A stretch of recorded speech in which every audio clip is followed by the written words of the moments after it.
Hello बच्चों, मैं स्मिता बिजलवान स्वागत करती हूँ आपका आईसीटी वर्चुअल क्लासरूम में। आशा करती हूँ आप सभी स्वस्थ होंगे और अच्छे से अपनी पढ़ाई कर रहे होंगे।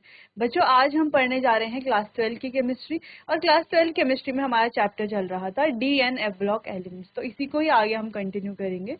और एक बार आप देख लीजिए जो जो टॉपिक्स हमने कवर कर लिए हैं अपने प्रीवियस लेक्चर में। तो बच्चों, एक बार आपको इतना ध्यान होना चाहिए कि डी ब्लॉक एलिमेंट्स को हम पूरा कंप्लीट कर चुके हैं। हम एफ ब्लॉक एलिमेंट्स का एक जनरल आइडिया हमने अपने प्रीवियस लेक्चर में ले लिया था। तो आज हमें एफ ब्लॉक एलिमेंट्स स्टार्ट करना है, उसको ही अच्छे से पढ़ना है। और डी ब्लॉक एलिमेंट्स को हम अच्छे से पढ़ चुके हैं। डी ब्लॉक एलिमेंट्स में सारी सीरीज हमने पढ़ लिया है।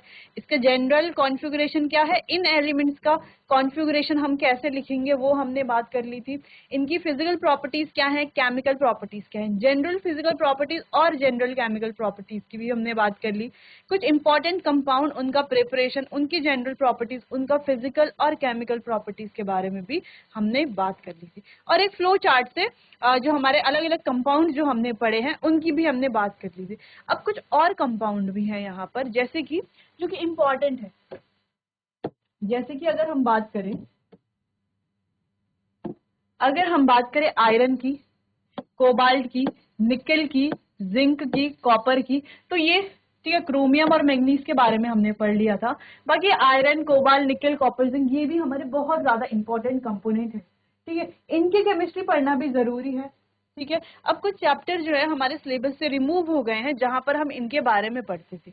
ठीक है, लेकिन अगर हमें बाद में समय मिलेगा तो हम इन एलिमेंट्स के बारे में भी डिस्कशन करेंगे, इनके प्रिपरेशन और ये कौन से और ये बनाते हैं, कौन से ऑक्साइड से हम इन्हें एक्सट्रैक्ट करते हैं, क्या प्रोसेस होती है एक्सट्रैक्शन की, मेटल्स की। ठीक है, इनके बारे में हम डिस्कस करेंगे। अगर ये चैप्टर खत्म होने के बाद हमें समय मिलता है तो वहां पर हम डिस्कस करेंगे।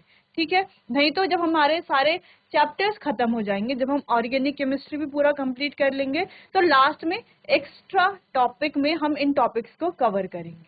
क्लियर है? चलिए, अब आप एक बार देख लीजिए कि कौन कौन से टॉपिक हमने डी ब्लॉक में पढ़ लिए हैं। ठीक है, फिर उसके बाद आगे एफ ब्लॉक स्टार्ट करते हैं।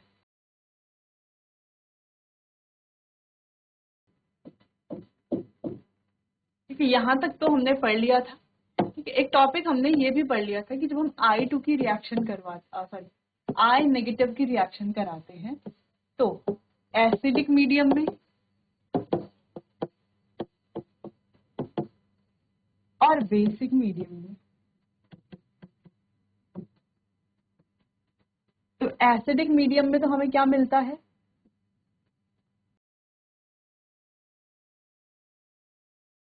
एसिडिक मीडियम में तो हमें I2 मिलता है और बेसिक मीडियम में हमें IO3 नेगेटिव मिलता है। ठीक है, बाकी हमने इसका फ्लो चार्ट भी बना लिया था, फ्लो चार्ट से भी हमने देख लिया था।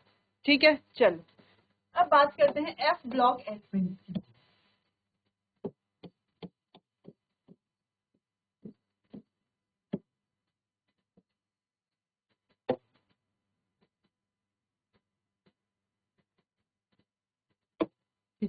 अब यहाँ पर एलिमेंट्स को एफ ब्लॉक एलिमेंट्स क्यों कहा जाता है, क्योंकि यहाँ पर जो लास्ट इलेक्ट्रॉन है वो कहाँ पर एंटर करेगा, जैसे कि रिलेट करके पढ़ते हैं ना डी ब्लॉक से। जैसे कि डी ब्लॉक एलिमेंट्स को डी ब्लॉक एलिमेंट क्यों कहा जाता है, क्योंकि यहाँ पर जो लास्ट इलेक्ट्रॉन है वो एंटर करता है हमारा n-1 डी सबशेल में। ठीक है, यानी कि डी सबशेल में एंटर करता है लास्ट इलेक्ट्रॉन, इसीलिए डी ब्लॉक। अब यहाँ पर जो है एफ ब्लॉक में एफ सबशेल में एंटर करता है हमारा लास्ट इलेक्ट्रॉन, इसीलिए एफ ब्लॉक एलिमेंट। ठीक है, तो हम लिख सकते हैं यहाँ पर कि पहला point, last electron enters in n-2 f subshell।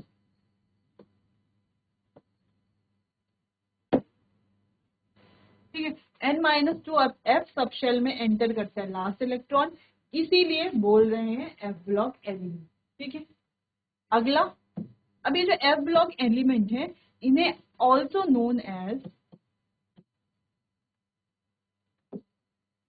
क्या कहा जाता है, इनर ट्रांजिशन मेटल्स भी कहा जाता है या इनर एलिमेंट्स भी कहा जाता है।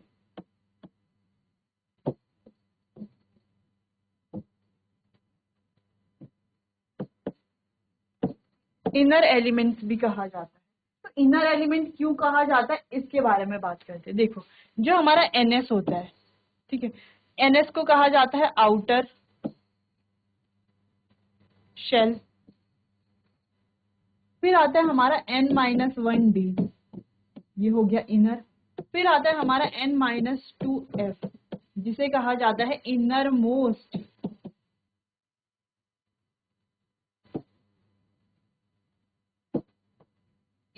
Most subshell.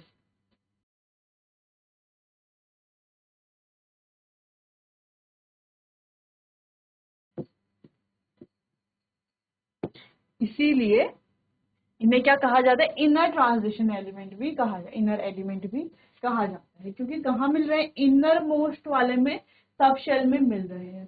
ठीक है, चलिए इतना पहले आप पॉइंट्स को नोट कर लीजिए, फिर आगे बढ़ते हैं और प्रॉपर्टीज की बात करते हैं। चलिए, अच्छा अब ये जो एफ ब्लॉक एलिमेंट है दो पार्ट में डिवाइडेड है। कैसे, देखो दो पार्ट में डिवाइडेड है, इजी है। देखो एफ ब्लॉक एलिमेंट जो है दो पार्ट में डिवाइड है। एक होते हैं हमारे लेंथेनॉइड्स, जो होते हैं 58 से 71 तक। फिर होते हैं हमारे एक्टेनॉइड्स, जो होते हैं 90 से 103 तक। ठीक है, तो लेंथेनॉइड्स और एक्टेनॉइड्स दोनों को हमें पढ़ना है। ठीक है, चलिए तो पहले आप इतना नोट कीजिए, फिर लेंथेनॉइड और एक्टेनॉइड्स में कौन कौन से एलिमेंट है इनकी बात करते हैं। चलिए बात करते हैं लेंथ।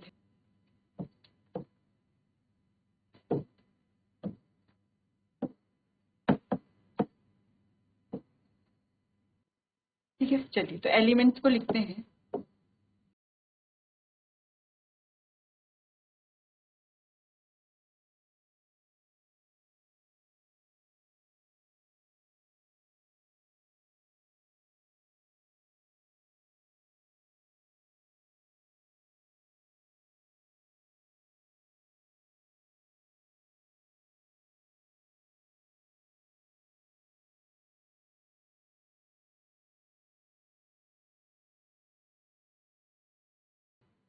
ठीक है, ऐसा है, इसको थोड़ा और हम पास पास लिख लेते हैं, पूरे एलिमेंट्स हो जाएंगे अच्छे से।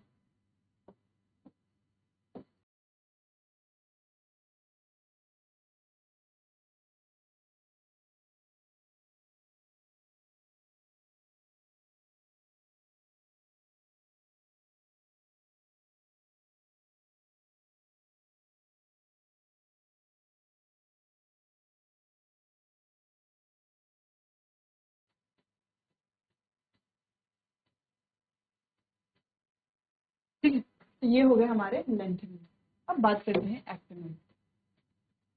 अच्छा याद कैसे करेंगे लेंथेनॉइड्स को, याद भी तो करना है। जैसे मुझे तो याद है ऐसे ही, लेकिन आप कैसे याद करोगे, तो इसके लिए कुछ मेमोनिक्स होते हैं।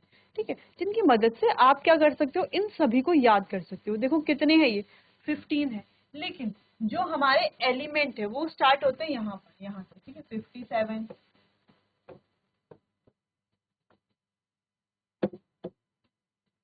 वो स्टार्ट होते हैं यहाँ से 58 से। ठीक है, 57 वाला जो हमारा लेंथेनम है वो क्या है, वो एक डी ब्लॉक का ही एलिमेंट है, वो हमारा एफ ब्लॉक एलिमेंट नहीं। क्यों, क्योंकि जब हम इसकी इलेक्ट्रॉनिक कॉन्फ़िगरेशन करेंगे ना आगे, तो आपको पता चल जाएगा। क्योंकि इसके जो लास्ट इलेक्ट्रॉन है वो डी में ही आ जाता है, ठीक है, एफ में नहीं आ रहा, जिस वजह से ये क्या है, हमारा लेंथेनॉइड नहीं है, यानी कि एफ ब्लॉक एलिमेंट नहीं है, ऐसा हम कह सकते हैं। चलिए तो 58, ये 59, 60, 61, 62, 63,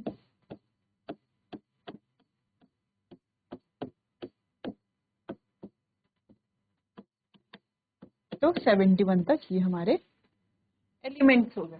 तो याद कैसे करेंगे, देखो एलए को छोड़ दो, इस तरीके से याद कर सकते हैं। सीने पर नदिया प्रेम की समाई, यूं गदगद तब दिल हुआ और तुम यादगार लगते हो। इस तरीके से आप पूरा इसको याद कर सकते हो। ठीक है, क्लियर है। अब बात करते हैं एक्टिनॉइड।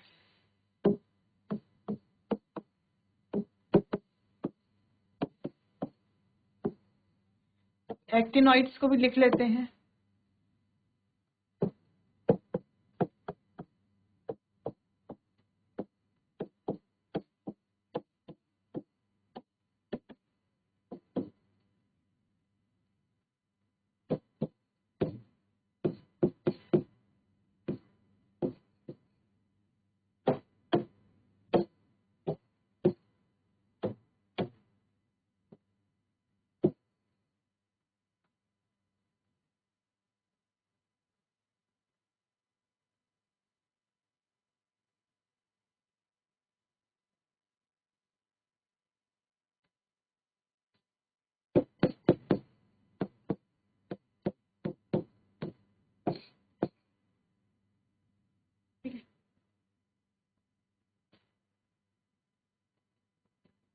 ये हो गए हमारे एक्टिनॉइड। ठीक है, तो ये स्टार्ट होते हैं 90 से। ये जो 80 वाला सॉरी 89 वाला है, ये भी हमारा क्या है, एक्टिनॉइड नहीं है, ये भी डी ब्लॉक का ही एलिमेंट है। क्यों? जब हम इलेक्ट्रॉनिक कॉन्फ़िगरेशन लिखेंगे तो आपको पता चल जाएगा।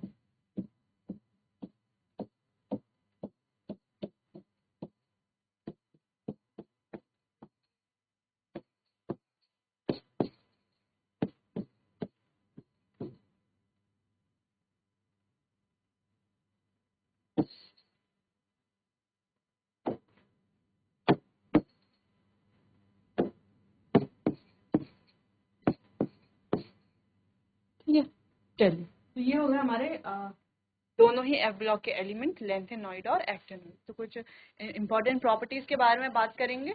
तो फिलहाल आप पहले इतना नोट कर लीजिए, फिर इनका जनरल कॉन्फ़िगरेशन और कॉन्फ़िगरेशन जो यहाँ पर इम्पॉर्टेंट है या एक्सेप्शनल है उनकी बात करेंगे। चलिए नोट कीजिए पहले इतना।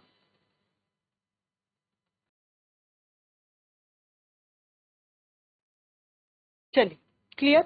अब इलेक्ट्रॉनिक कॉन्फ़िगरेशन के बारे में बात करते हैं।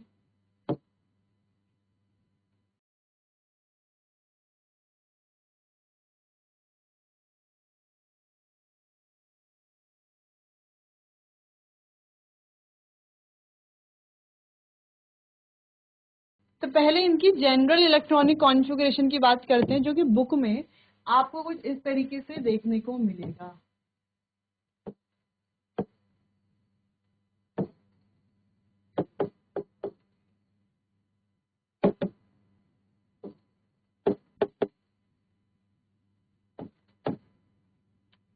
क्या है, देखो बुक में आपको ऐसे देखने को मिलेगा।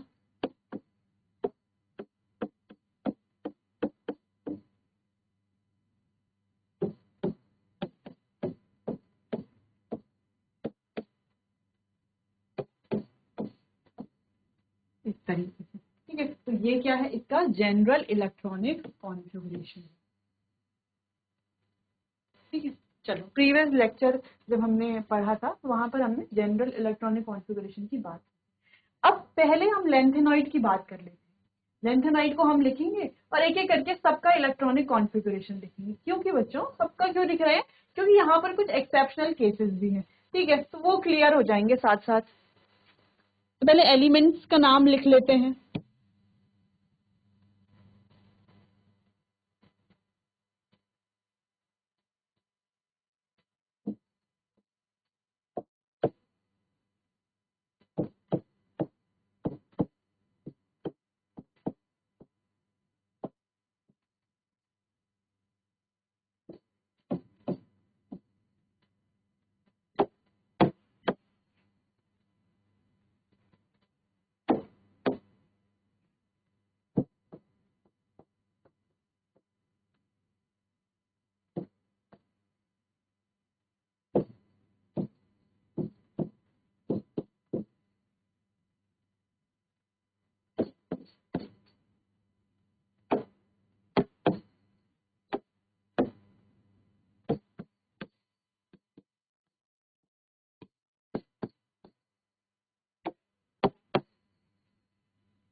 चलिए, तो ये हो गए हमारे सारे एलिमेंट, काउंट कर लेते हैं।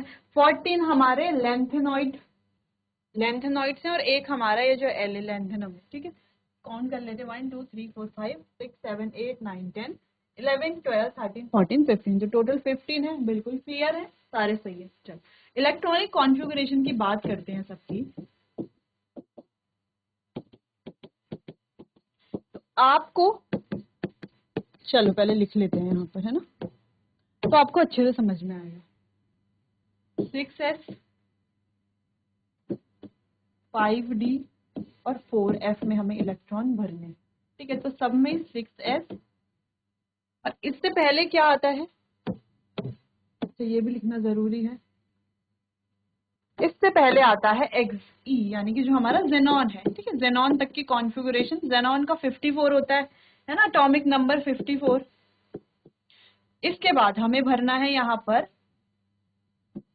6s 5d और 4f।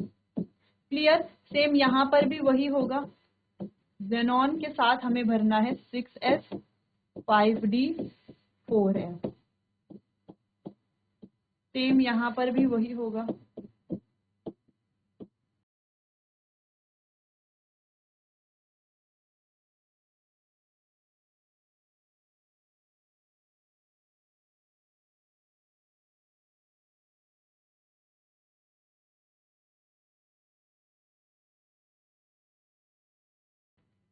ऐसा आप याद भी कर सकते हो, जैसे एक्टिनॉइड की बात आएगी तो वहां पे 7s 6d और 5s, ठीक है, ऐसे आएगा। वहां पर कौन सी गैस आ जाएगी, नोबल गैस रेडॉन, ठीक है। हम लिखते थे ना electronic configuration, chemical bonding chapter है, इसके अलावा स्ट्रक्चर ऑफ एटम चैप्टर है, जहां पर हम इलेक्ट्रॉनिक कॉन्फ़िगरेशन पढ़ते थे क्लास 11th में। तो वहां पर हमने सीखा था कि पहले प्रीवियस नोबल गैस आएगी, फिर N-2f, इस तरीके से हमने सीखा था। वही हमें यहाँ पर अप्लाई करना है, ठीक है। तो बार बार हम एक ही चीज को नहीं पढ़ेंगे। यहाँ पर 6s 5d 4s।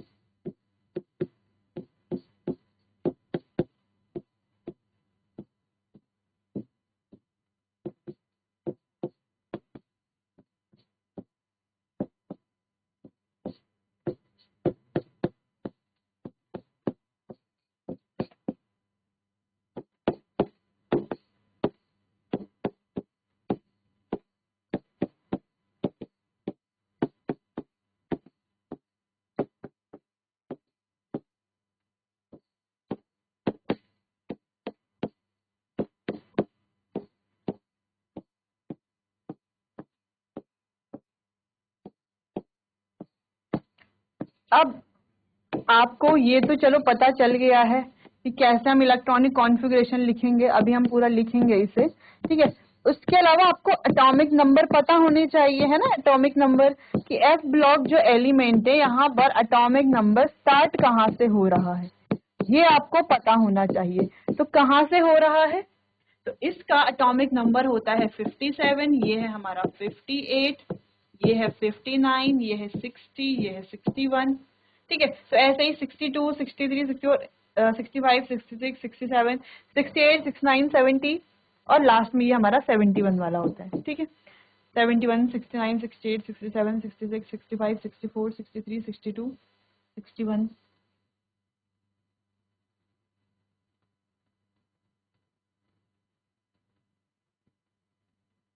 ठीक है, चलो अच्छा पहले इतना आप नोट करो। चलिए, तो अब इलेक्ट्रॉनिक कॉन्फ़िगरेशन की बात कर लेते हैं। अब देखो, जो हमारे पास सीई है, जीडी है और एलयू है, ये तीनों क्या है हमारे पास, इनकी होती है एक्सेप्शनल कॉन्फ़िगरेशन। ये वाला, ये वाला और ये वाला, ठीक है। अब एक्सेप्शनल क्या होती है, एक एक करके कॉन्फ़िगरेशन लिखते हैं, फिर पता चल जाएगा हमें, ठीक है। तो 6s में तो सबके दो दो ही इलेक्ट्रॉन होते हैं। 6s में इलेक्ट्रॉन फिल कर लेते हैं पहले।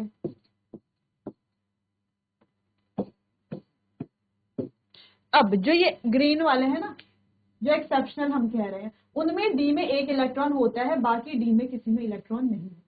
ठीक है, बाकी डी में किसी में इलेक्ट्रॉन नहीं होता। लेकिन लेंथेनम की अगर हम बात करें तो ये तो हमारा लेंथेनॉइड है ही नहीं।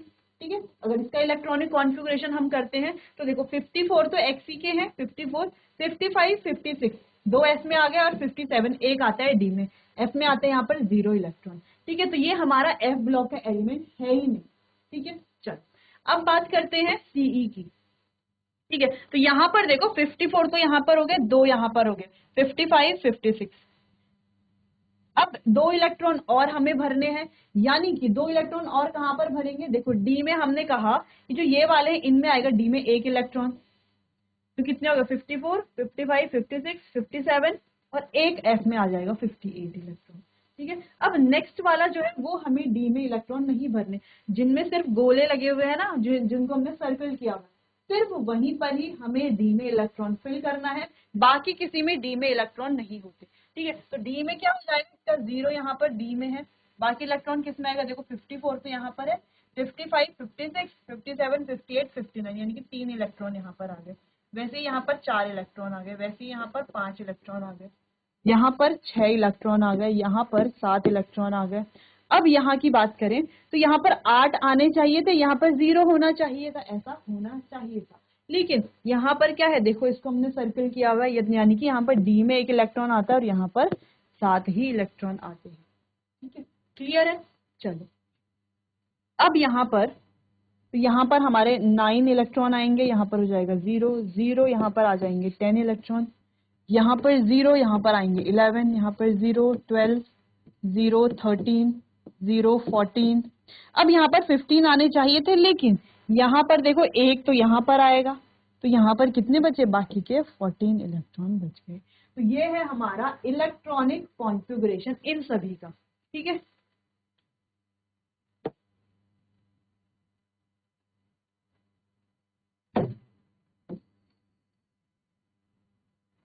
एक लाइन से हम इन्हें डिवाइड कर लेते हैं इस तरीके से। ठीक है, अब यहाँ पर याद रखने वाले कॉन्फ़िगरेशन कौन कौन से हैं, देखो अब सबसे पहले हम हाईलाइट कर लेंगे उन कॉन्फ़िगरेशन, वैसे तो सारे आपको अब याद हो ही जाएंगे, है ना, कितना इजीली हमने सारे कॉन्फ़िगरेशन लिख दिए। ठीक है, लेकिन यहाँ पर ज्यादा इंपॉर्टेंट कौन से वाले हैं, देखो अब ये 58 वाला है तो ये तो इम्पोर्टेंट है ही। ठीक है, इसका जो कॉन्फ़िगरेशन है ये तो इम्पोर्टेंट है ही। इसके अलावा अगर हम बात करें तो ये वाला भी इम्पोर्टेंट बन जाता है। अब ये वाला इम्पोर्टेंट क्यों बन जाता है, क्योंकि इसके जस्ट बाद आ रहा है, तो जब भी तो यहाँ पर कंफ्यूजन रहता है, बच्चे बहुत बार यहाँ पर 2 कर लेते हैं। ठीक है, तो ये कंफ्यूजन होता है, इस वजह से इसको भी हाईलाइट हमने किया हुआ है। अब बात करते हैं, देखो ये वाला तो इम्पोर्टेंट है ही, इसको तो ग्रीन किया हुआ ही है, लेकिन इसके अलावा ये वाला भी इम्पोर्टेंट है, क्योंकि इसके एफ में 7 होते हैं और इसके भी एफ में 7 होते हैं, तो यहाँ पर कंफ्यूजन हो जाती है। उसी तरह ये वाला भी हमारा, ये जो टीबी है ना, ये वाला भी हमारा इंपॉर्टेंट हो जाता है, क्योंकि इसके आउटर शेल में आ गए हैं, एफ में आ गए हैं 9 इलेक्ट्रॉन। ठीक है, तो एफ में यहाँ पर 9 इलेक्ट्रॉन है, तो बच्चे कंफ्यूजन में 8 भर लेते हैं कभी कभी। ठीक है, तो ये इंपॉर्टेंट है। वहीं देखो ये वाला तो इंपॉर्टेंट है ही, इसको थोड़ा दूसरे कलर से हम हाईलाइट करने की कोशिश करते हैं।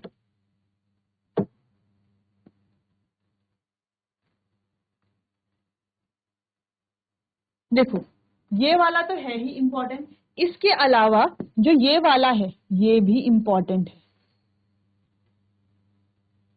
ठीक है, जो ये वाला है ये भी इम्पोर्टेंट है, क्यों, क्योंकि इसके एफ में 14 है और इसके एफ में भी 14 है, तो बच्चे बहुत बार यहाँ पर कंफ्यूज हो जाते हैं। ठीक है,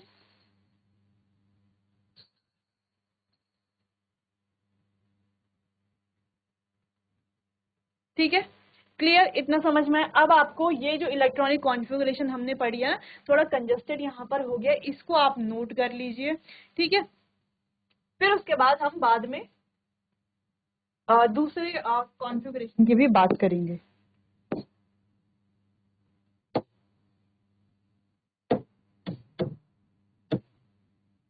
ये भी इम्पोर्टेंट है। ठीक है, इस तरीके से कर लेते हैं इसको, और ये वाला तो है इम्पोर्टेंट। ठीक है, चलिए नोट कीजिए।